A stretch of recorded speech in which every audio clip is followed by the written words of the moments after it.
Sparkling diamond swimming pool के बीच में गिर गया। दोनों बहनें देखकर कि आसपास कोई नहीं था, तुरंत पानी में छलांग लगाकर उसे निकालने की कोशिश करने लगी। लेकिन उसी पल पूल मैनेजर, जो काम जल्दी खत्म करके जाना चाहता था, चुपके से पूल के ड्रेनेज स्विच को दबा दिया। तेज सक्शन ने तुरंत लीजा के बालों को ड्रेन में खींच लिया। पानी का लेवल कम होते ही पूल का ढक्कन भी तेजी से बंद हो गया। स्थिति को गंभीर देखकर केट ने तुरंत लीजा के बाल खींचकर निकालने में मदद की। दोनों ने रुकने की हिम्मत नहीं की और पूरी ताकत से सतह की तरफ तैरने लगी, मगर आखिरकार देर हो गई। वे सतह तक पहुंचने से पहले ही ढक्कन पूरी तरह बंद हो गया।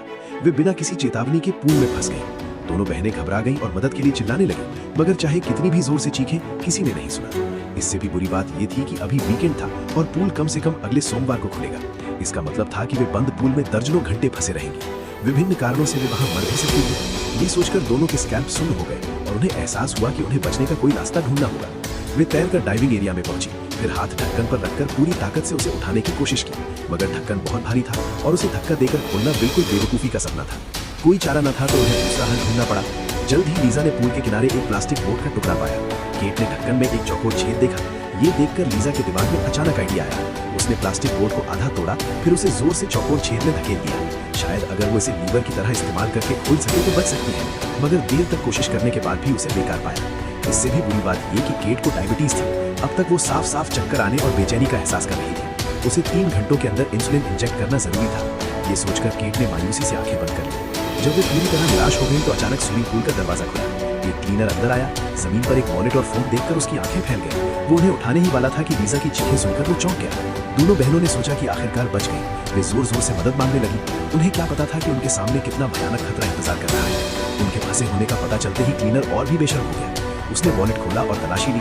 अंदर सिर्फ $20 मिले, जो उसके लालची दिल को बिल्कुल संतुष्ट नहीं कर सके। कुछ सोचकर उसने वॉलेट से बैंक कार्ड निकाल लिया, फिर कंट्रोल रूम में जाकर पूल के सर्विलांस कैमरे बंद कर दिए। ये सब करने के बाद उसने ढूंढ छोड़ दिया। वो सीधे दोनों बहनों के सामने आया और फोन का पासवर्ड मांगा। केट थोड़ी कंफ्यूज थी, मगर जिंदा रहने के लिए उसने बता दिया। पासवर्ड मिलने पर क्लीनर हल्का मुस्कुराया, मगर उन्हें बचाने की कोई कोशिश नहीं की। उसने केट को धमकी दी कि बैंक कार्ड का पासवर्ड भी बता दो, इस बार वादा है कि निकाल दूंगा।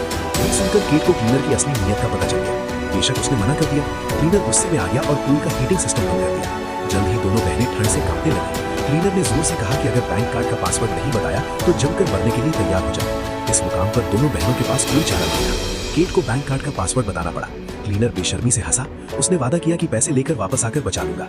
ये कहकर वो चला गया। दोनों बहनें पूरी तरह टूट गईं। अब वे सिर्फ एक दूसरे को गले लगाकर गर्म रहने की कोशिश कर सकती थी और उम्मीद कर सकती थी कि जितना हो सके देर तक जिंदा रहें। मगर आधे घंटे बाद केट और बर्दाश्त नहीं कर सकी और बेहोश हो गई। खुशकिस्मती से लीजा की पुकार पर वो वापस होश में आई। साफ था कि उसकी हालत बहुत खराब हो चुकी थी, मगर इसके बावजूद बैंक से लौटा क्लीनर अब भी उन्हें बचाने को तैयार नहीं था, क्योंकि केट के कार्ड में सिर्फ $80 थे। वो अभी भी और मांग रहा था। लीजा ने क्लीनर को केट की हालत बताई। अगर जल्द इंसुलिन नहीं लगाई तो केट यकीनन यहीं मर जाएगी, मगर क्लीनर ने बिल्कुल यकीन नहीं किया और ताने मारते हुए गाली गलौज की। इससे लीजा बहुत गुस्से में आ गई। उसने मायूसी में क्लीनर के पूर्वजों को कोसा। क्लीनर ने बर्दाश्त नहीं किया और ये कहकर चला गया कि दोनों बहनें ठंडे पूल में कांपती रहें। लीजा, जिसने कभी ऐसी ज्यादती नहीं सही, अचानक एक चालाक आइडिया सूझा। उसने पहले वाला प्लास्टिक बोर्ड लिया और पूल के किनारे से उसे तेज किया। फिर क्लीनर से माफी मांगने का नाटक किया। साथ ही चुपके से बताया कि उसका सारा पैसा दूसरे कार्ड में है। लालची क्लीनर तुरंत फंस गया।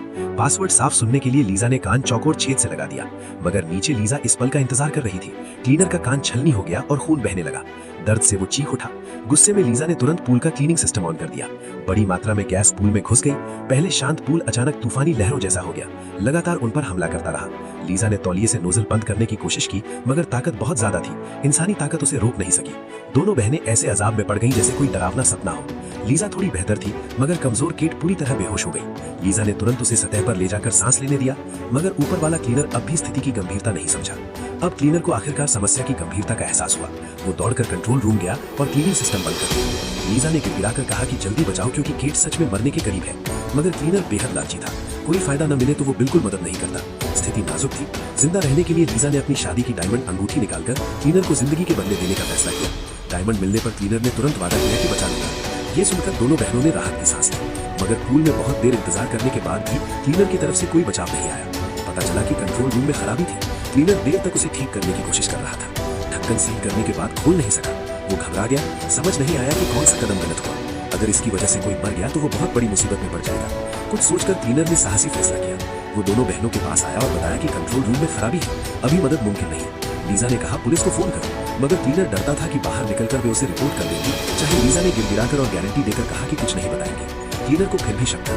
वो जेल नहीं जाना चाहता था, इसलिए अनजान बनकर ऐसा व्यवहार किया जैसे कभी वहां आया ही नहीं। लीजा पूरी तरह मायूस हो गई। वो दर्द भरी आवाज में चिल्लाकर गिड़गिड़ाने लगी कि मत जाओ, मगर वो काट ढकेल कर बिना मुड़े चला गया। अज्ञात समय बीतने के बाद केट ठंड से चेहरा पीला पड़ गया और धीरे धीरे बेहोश हो गई। उसकी सांस कमजोर थी और वो बोल रही थी कि अब और बर्दाश्त नहीं हो रही। लीजा लगातार हौसला दे रही थी, फिर उसे पास के फ्लोटिंग डिवाइस पर लिटाकर आराम दिया। खुद लीजा पानी में दोबारा डुबकी लगाकर बचने का रास्ता तलाशने लगी। उसे उम्मीद नहीं थी, मगर उसने सच में कुछ पाया। उसने नीचे ड्रेनेज आउटलेट पर एक हैच पाया जो शायद मदद कर सकता था। उसने दोनों हाथों और पूरी ताकत से हैच खींचने की कोशिश की, मगर बहुत भारी था। देर तक जद्दोजहद की, मगर न निकाल सकी और खुद भी थक गई। कोई चारा न था तो लीजा सतह पर तैरकर सांस ली। हालत ठीक करने के बाद गहरी सांस ली और दोबारा डुबकी लगाई। इस बार तौलिया हैच से बांधकर पूरी ताकत लगाई। आखिरकार हैच निकाल लिया। एक पल गवाए बिना लीजा ने हैच को ऊपर ले जाना शुरू किया, मगर देखा कि केट पानी में पड़ी है, सांस नहीं ले रही। वो डर गई, केट का सिर संभाला और तुरंत सीपीआर किया। खुशकिस्मती से आखिरकार केट बच गई। लीजा ने कहा, थोड़ा सब्र करो, जल्द बच जाएंगी। फिर लीजा ने हैच पकड़ा और ऊपर चौकोर छेद की तरफ जोर से धकेला। ढक्कन में दरार पड़ गई। उसे तुरंत जिंदा रहने की उम्मीद दिखी। वो और भी जोर लगाने लगी। अनगिनत कोशिशों के बाद आखिरकार ऊपर का ढक्कन टूट गया। लीजा मुस्कुरा उठी, मगर रुकना नहीं था क्योंकि छोटी सी दरार निकलने के लिए काफी नहीं थी। लीजा ने हाथ बाहर निकाला, मगर तेज ढक्कन ने बाजू पर गहरा घाव कर दिया। दर्द को नजरअंदाज करके उसने तुरंत केट को बचाया। केट बेहोश होकर गिर पड़ी, बिल्कुल जवाब नहीं दे रही थी। लीजा ने बैग से इंसुलिन निकाला और बिना हिचकिचाहट के उसकी जांघ में इंजेक्ट कर दिया। खुशकिस्मती से उसकी मेहनत रंग लाई। इमरजेंसी उपायों के सिलसिले के बाद केट सुरक्षित तरीके से होश में आ गई। खुशी मनाने से पहले ही क्लीनर वापस आ गया। वो दोनों बहनों को मारना चाहता था ताकि एक्सटॉर्शन की रिपोर्ट न हो। लीजा जोर जोर से गिड़गिड़ाई, मगर क्लीनर लालच और गुस्से में डूबकर बंदूक उठाकर मारने लगा। खुशकिस्मती से अहम लम्हे में अक्ल हावी हो गई। क्लीनर ने डायमंड अंगूठी वापस लीजा को दे दी। लीजा ने पुलिस को फोन किया। जल्द ही अधिकारी मौके पर पहुंच गए। दोनों बहनें आखिरकार बच गई।